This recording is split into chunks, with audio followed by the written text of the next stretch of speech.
হরি ওম।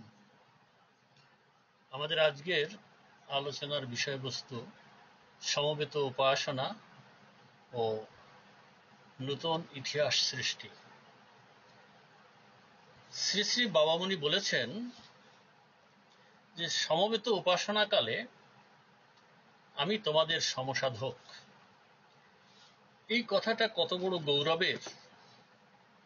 প্রায় সব গুরুদেবেরাই শিষ্যদের প্রজা চাহিয়াছেন। আমি সকলের নিত্য সাথী থাকিতে চাহিয়াছি। আমার এই স্পৃহা জগতের জন্য নূতন ইতিহাস সৃষ্টি করিবে।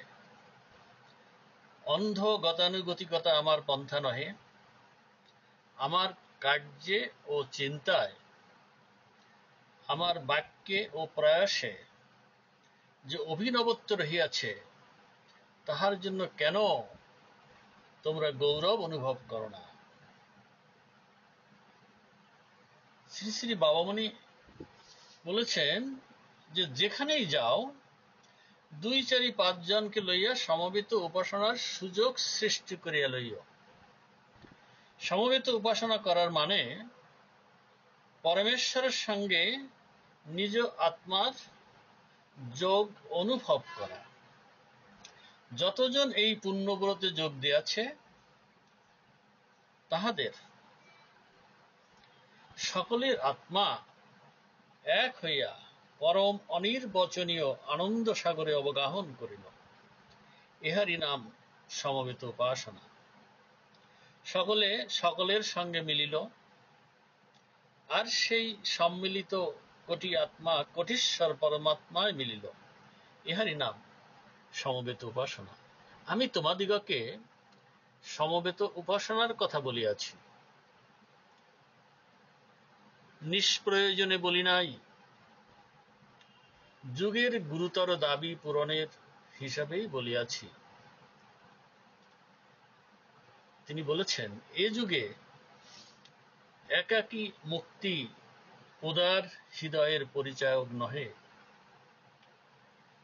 আর এ যুগে খণ্ডতা, বিচ্ছিন্নতা, সকলের কাছ হইতে শ্বাস বাঁচাইয়া নিজ সূচিবায়ুর মর্জি রক্ষা করা বাঁচিয়া থাকিবার অধিকারের অনুকূল নহে।